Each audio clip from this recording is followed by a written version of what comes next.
Olá, bem-vindos ao quadro. Na aula passada falamos sobre a reprodução dos poliquetas e dos iridíneos.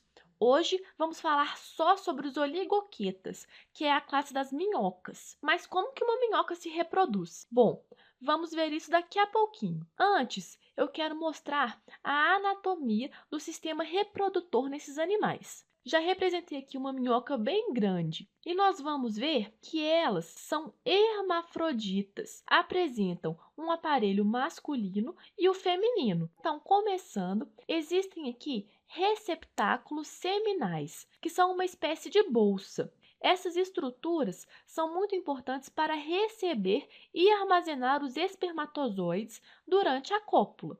Então, estão aqui os receptáculos seminais, que ficam localizados na região ventral do corpo da minhoca. E como que é o aparelho reprodutor desses animais? Começando com o aparelho reprodutor masculino, as minhocas apresentam dois pares de testículos. Esses testículos ficam localizados no saco testicular e eles são responsáveis por produzir os espermatozoides. Ligados a esses testículos, existem vesículas seminais.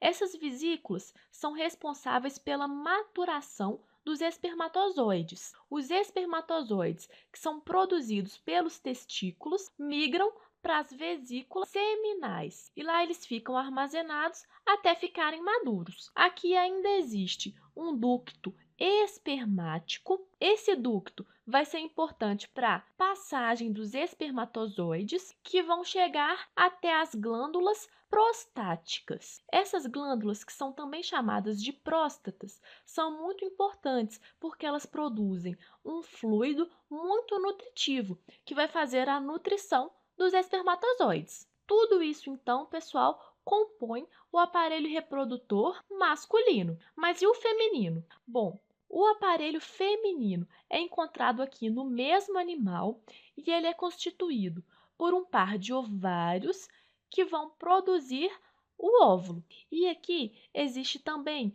um oviduto, que vai ser muito importante para a passagem dos gametas femininos. Então, estão aqui representados os ovidutos.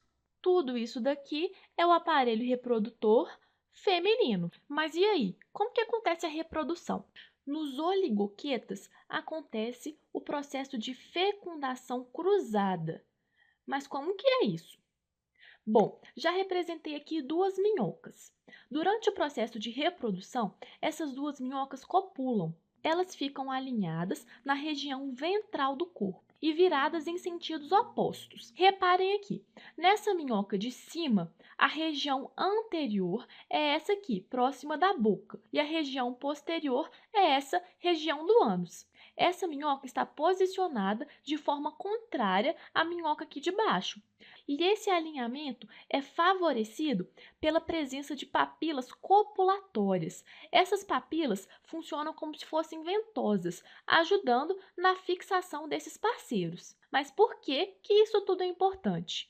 Bom, pessoal, esse alinhamento é muito importante para a troca dos espermatozoides. Aqui na região mais anterior do corpo, nós encontramos os receptáculos seminais, que são aquelas espécies de bolsas que armazenam os espermatozoides. E na região mais posterior, nós encontramos os poros genitais masculinos. Então, os espermatozoides que são produzidos por essa minhoca aqui de cima vão ser liberados e eles vão chegar nessa outra minhoca e ficar aqui armazenados dentro do receptáculo seminal. Então, esta minhoca aqui de cima fecunda a minhoca de baixo. Da mesma forma que os espermatozoides que são produzidos por ela vão ser liberados e vão ficar armazenados por essa outra, dentro do receptáculo seminal. Então, pessoal, reparem, existe troca de espermatozoides e é isso que chamamos de fecundação cruzada. Com o tempo, essas minhocas se separam e os espermatozoides vão ficar aqui dentro dos receptáculos. Aí, pessoal, vocês já devem ter ouvido falar que no corpo da minhoca existe um segmento muito especial que recebe o nome de clitelo. Esse segmento normalmente fica localizado próximo aos órgãos reprodutores e nele acontece a produção de um muco. O clitério, então, produz um muco e aí vai acontecer a formação de um casulo mucoso. Com a contração do corpo da minhoca, este casulo vai se deslocando. Em determinado momento, ele passa sobre o aparelho reprodutor feminino. E aqui acontece a ovulação, a liberação dos óvulos dentro deste casulo. O casulo continua percorrendo o corpo da minhoca. Aqui ele já está com os óvulos e posicionado na região anterior do corpo. E é neste momento, então, que acontece o processo de fecundação, a união do gameta masculino e feminino. E muita atenção, pessoal! Essa fecundação acontece dentro do casulo, e é por isso que nós falamos que ela é uma fecundação externa. Com o tempo, este casulo vai ser liberado para o meio ambiente. Nele estarão os zigotos que vão se desenvolver em embriões. E depois as minhocas jovens vão ser liberadas. Essas minhocas vão crescer e se tornarem minhocas adultas.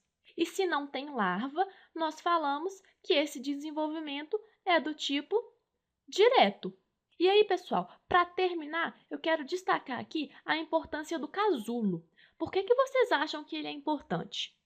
Bom, o casulo fornece uma proteção e uma umidificação do ambiente onde serão encontrados os ovos. Além disso, os ovos podem permanecer aqui por mais tempo até a hora de eclodirem. Terminamos por aqui com a reprodução dos oligoquetas e na próxima aula vamos começar com os artrópodes. Não perca! Até lá!